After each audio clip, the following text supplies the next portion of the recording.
Chapter 13, Bruno. I peeped around the leg of the chair and watched the hundreds of witches' feet walking out through the doors of the ballroom.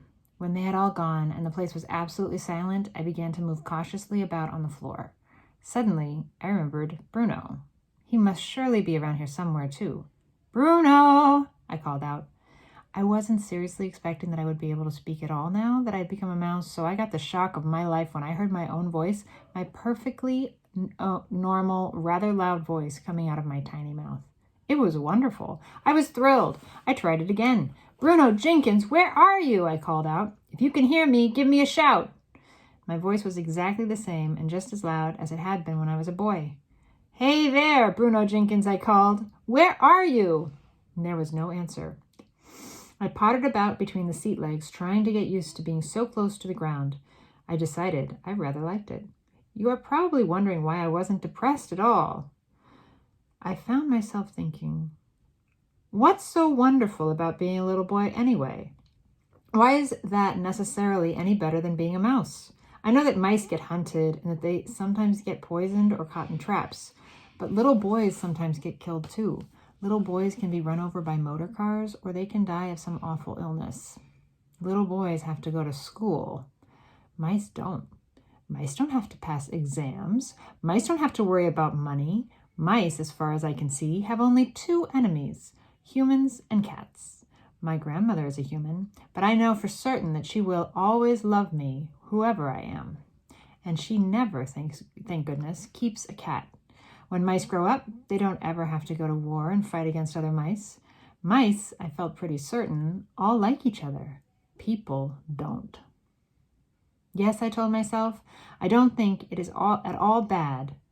I don't think it is at all a bad thing to be a mouse.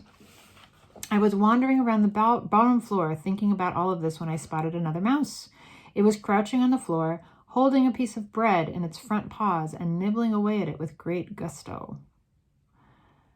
It had to be Bruno. "Hello, Bruno," I said. He glanced up at me for about 2 seconds and then went right on guzzling. "What have you found?" I asked him. "One of them dropped it," he answered. "It's a fish paste sandwich. Pretty good." He, too, spoke with a perfectly normal voice. One would have expected that a mouse, if it was going to talk at all, would do so with the smallest and squeakiest voice you could imagine. It was terrifically funny to hear the voice of the rather loud-mouthed Bruno coming out of that tiny mouse's throat. "Listen, Bruno," I said, "now that we're both mice, I think we ought to start thinking a bit about the future."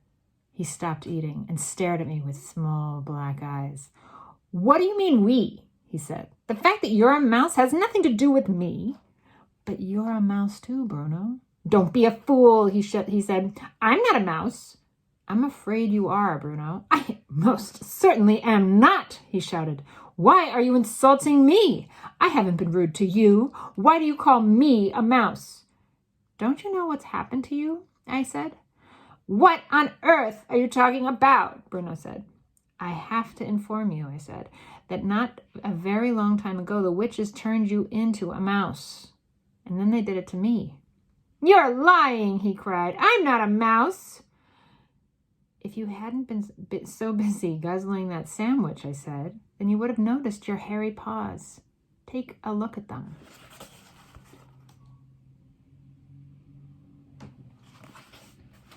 Bruno looked down at his paws. He jumped.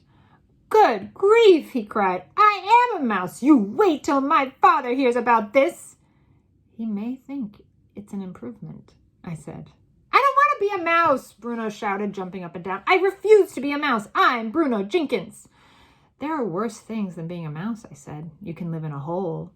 "I don't want to live in a hole," Bruno shouted. "And you can creep into the larder at night." The larder is like the pantry where you keep all the food. "And nibble through all the packets of raisins and cornflakes and chocolate biscuits and everything else you can find. You can stay there all night eating yourself silly. That's what mice do." "Now, that's a thought," Bruno said, perking up a bit. "But how am I going to open the door of the fridge to get all the cold chicken and all the leftovers? That's something I do every night at home." "Maybe your rich father will get you a special little mouse fridge all to yourself," I said. "One that you can open." You say a witch did this to me, Bruno said. Which witch? The one who gave you the chocolate bar in the hotel lobby yesterday, I told him. Don't you remember? And remember, this is not a nice thing to call a woman or a person. The filthy old cow, he shouted. I'll get her for this. Where is she? Who is she? Forget it, I said. You don't have a hope. Your biggest problem at the moment is your parents. How are they going to take this? Will they treat you with sympathy and kindness? Bruno considered this for a moment. I think, he said, that my father is going to be a bit put out. And your mother? She's terrified of mice, Bruno said. Then you've got a problem, haven't you? Why only me? He said. What about you? My grandmother will understand perfectly, I said. She knows all about witches. Bruno took another bite of his sandwich. What do you suggest? He said. I suggest that we both go first of all and consult my grandmother, I said. She'll know exactly what to do. I moved towards the doors, which were standing open. Bruno, still grasping part of the sandwich in one paw, followed after me. When we get out into the corridor, I said, we're going to run like mad. Stick close to the wall all the way and follow me. Do not talk and do not let anyone see you. Don't forget that just about anyone who catches sight of you will try to kill you. I snatched the sandwich out of his paw and threw it away. Here goes, I said. Keep behind me. And that is the end of chapter 13.